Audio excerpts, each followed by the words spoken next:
전 남편의 외도로 이혼하고 혼자 살던 40대 여성 이 씨는 5년 전 지금의 남편을 만나 재혼했습니다. 남편은 전처와 이혼하고 혼자 어린 딸을 키우면서 살고 있었는데요.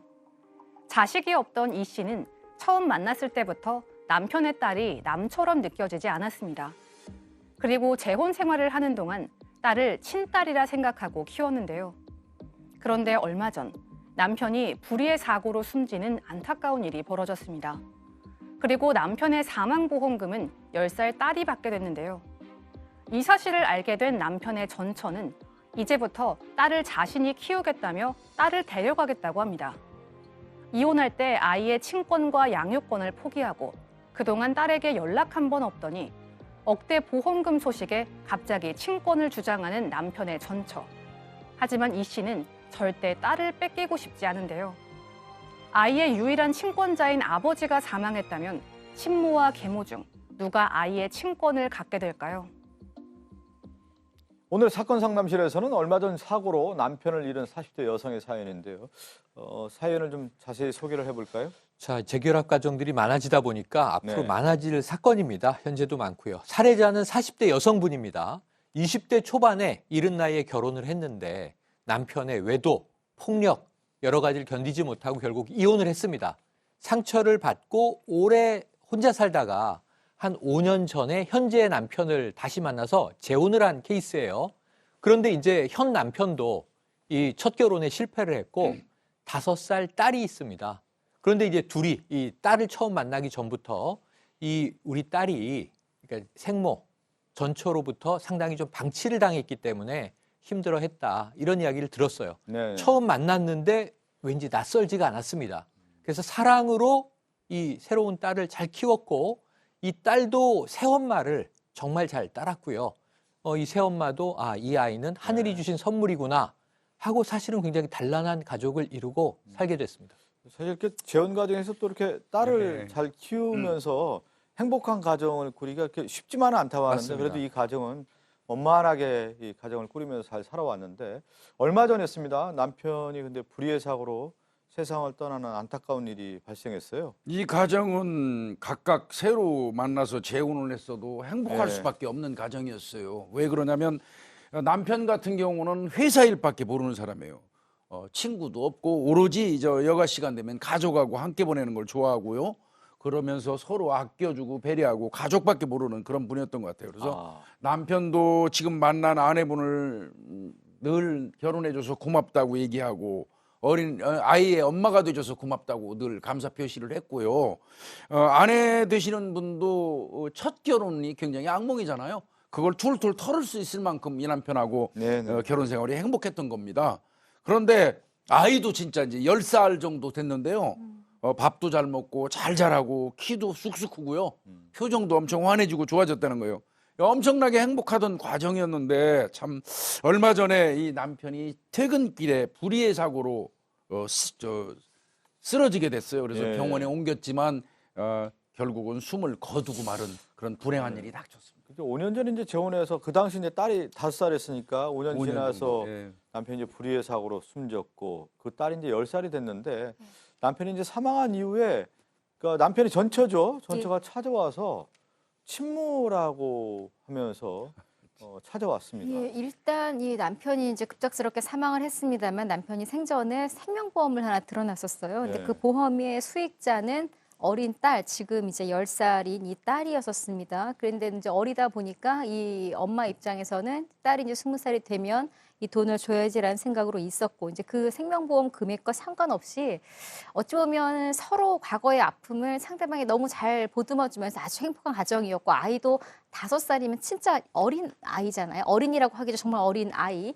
그 아이가 참 안쓰러워 보여서 정말 지극정성으로 아이의 커가는 과정을 5, 6년을 지켜보면서 키운 이 엄마 입장에서는 솔직히 남편이 사망을 했지만 이게 남편의 아이가 아니라 그냥 내 아이인 거예요. 게다가 남편이 떠났을 때 그 빈자리가 얼마나 크겠습니까? 이제 아이와 함께 도닥도닥 잘 살 생각을 하고 있었고, 다행히 이 여성도 직업이 있다 보니까 이 생명보험금을 제하고도 이 딸과 자신이 먹고 살기에는 자신이 버는 돈으로 충분한 생활력이 있었어요. 집이 하나 있기 때문에 집 걱정은 없었고, 그래서 일단 우리가 이렇게 행복하게 둘이라도 살자 하고 있는 날, 어느 날 낯선 여성이 찾아온 거죠. 근데 얼핏 보기만 해도 여성의 이미지가 굉장히 화장을 진하게 하고 화려한 여성이 찾아왔어요. 그러면서 내가 저 10살짜리 아이의 친모다. 어떻게 알았는지 모르겠지만 남편이 사망한 걸 알고 왔습니다. 남편이 사망했으니 저 아이와 아무 상관없는 당신은 저 아이를 키울 자격이 없다. 내가 저 아이를 데려가서 키우겠다라고 이야기를 합니다. 근데 전 남편이 이 전처와 이혼한 이유 중에 하나가 아이를 제대로 돌보지 않고 이제 방치한 이유 때문에 이혼했다고 하는데 남편이 이제 사망하고 사망보험금 때문에 찾아온 거 아닌가 이런 의심을 이제 들게 되는데 딸을 데려가겠다라고 지금 남편의 전처가 주장하고 있거든요. 네, 이게 보험금이 목적일 가능성이 높아 보이는 대목이죠. 네. 사실 안 그래도 뭐 이미 잠깐 제가 아까 처음에 언급드렸습니다만 이 새 엄마는 들었던 이야기가, 그러니까 남편에게 들었던 이야기가 그 아이의 생모가 이 아이를 방치했고 학대했다.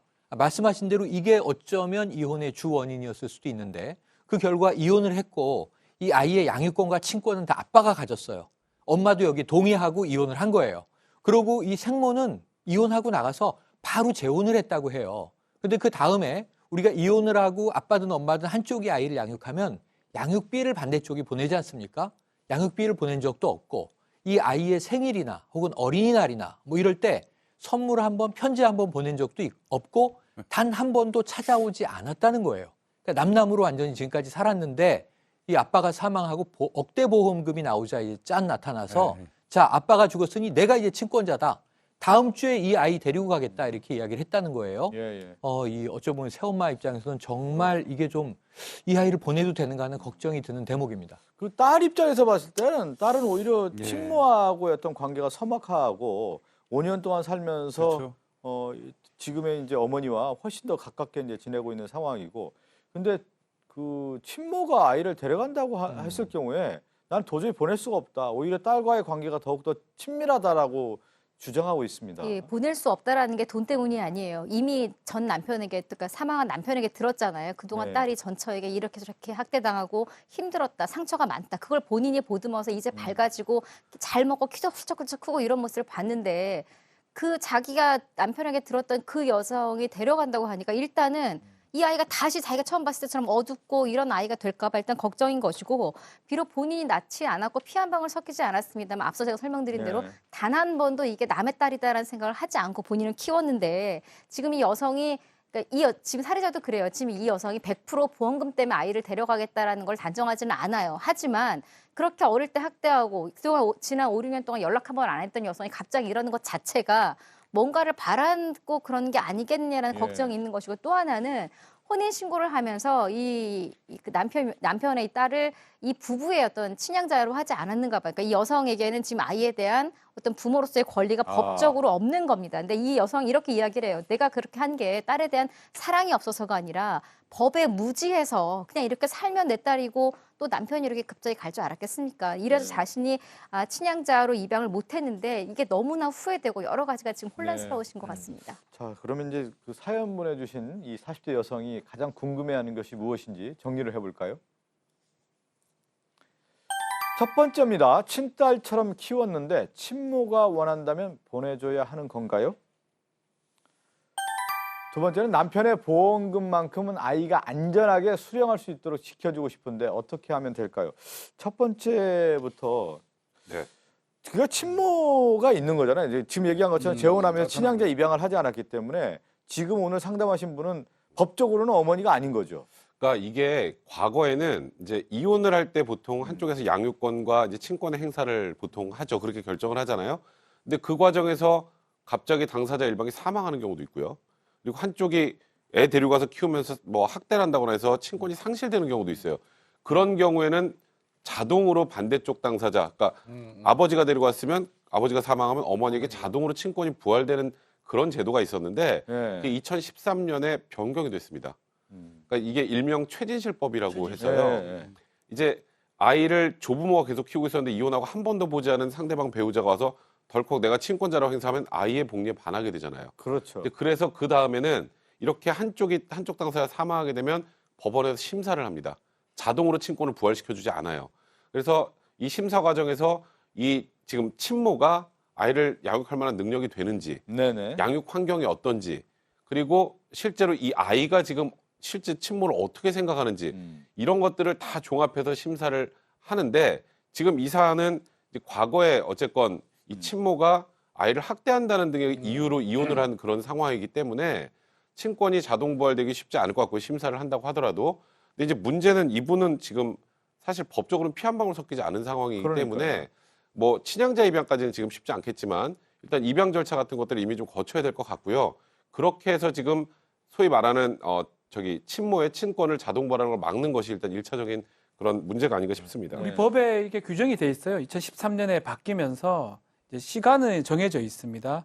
안날로부터 일방 사망의 안날로부터 한 1개월, 있은 날로부터 6개월 이내에 이 친권자 신청을 할 수가 있어요. 그 신청할 수 있는 사람은 미성년자 본인도 할 수가 있고요. 미성년자의 친족도 할 수가 있고 또 살아있던 지금 부모 중에 일방도 친성을 할 수가 있고 근데 가정법원에서 법에 딱 규정이 돼 있습니다. 양육 향경, 양육 의사, 미성년자 본인의 의사 이 모든 것들 그 밖의 사정을 참작하여 자의 복리에 맞게 결정하도록 돼 있습니다. 법에 딱 규정이 돼 있습니다.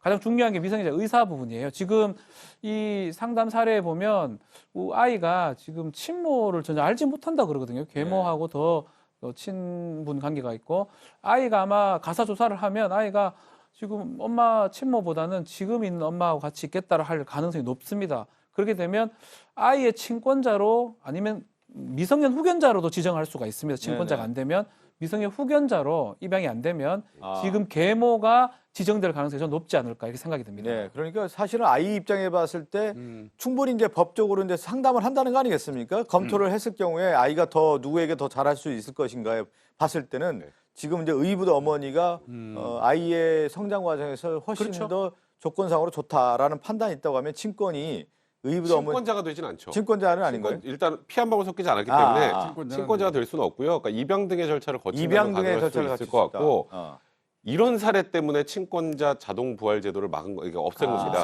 그러니까 과거에- 친모의 친권을 자동 부활하는 것은 있을 수 없는 것이다. 그렇죠. 이런 얘기는 지금 얘기 들어요. 그러니까 이제 그런데 이제 만약에 법원에서 혹시라도 심사를 해서 친모에게 친권 행사를 할 수 있게 해준다면 네네. 그러면 일단 이쪽에서 할 수 있는 것은 뭐 친권 상실 청구나 이제 이런 것들을 통해서 친권을 아예 없애버리는 방법 이런 것들을 도모해야 되는데 사실 그 부분은 그렇게 쉽지는 않습니다. 않다는. 네. 그런데 지금 이제 가장 그 큰 문제는 뭐냐면 남편이 사망한 사망보험금을 아이가 그래도 네. 안전하게 수령할 수 있게끔 해주고 싶은데 그렇죠. 친모가 아마 이 사망보험금을 생각하고 친딸을 데려가려고 하는 것이 아니냐 그렇죠. 이런 생각을 갖고 있거든요. 아마 법원에서 이런 결정을 할 가능성도 있지 않을까. 이건 뭐 제 개인적 생각이긴 한데 지금 친모가 있고 계모가 있는데 계모 입장에서는 뭐 돈의 욕심보다는 아이를 좀 끝까지 좀 후견을 하고 싶고 네. 친권자 역할을 하고 싶은 게 계모의 뜻이고 만약 이 계모 주장에 따르면 친모는 돈이 좀 목적이라 그러면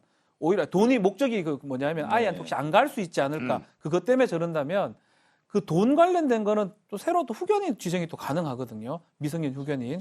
그래서 좀 어떤 절충적인 방안을 제시를 좀 하면 난 돈에 관심이 없다. 정말 필요하다면 아이는 내가 계속 돌보겠지만 이 돈 관련해서는 미성년 후견인이 이것을 관리를 해가지고 아이가 클 때까지 이 돈을 쓰도록 하겠다. 뭐 이런 어떤 중간 절충안을 좀 낸다면 네네. 친모가 돈 목적이 아니라면 자신이 갖는 게 목적이 아니라면 이걸 받을 것 같다는 생각도 듭니다. 네. 그러니까 아이가 성장할 때까지 내가 그 돈 사망보험금은 보호하겠다. 네, 그거죠. 그것을 충분하게 주장을 한다고 하면 오늘 상담하신 분 입장에서는 좀 어느 정도 좀 해결할 수 있지 않을까 싶네요. 함께 사는 세상으로 가네요.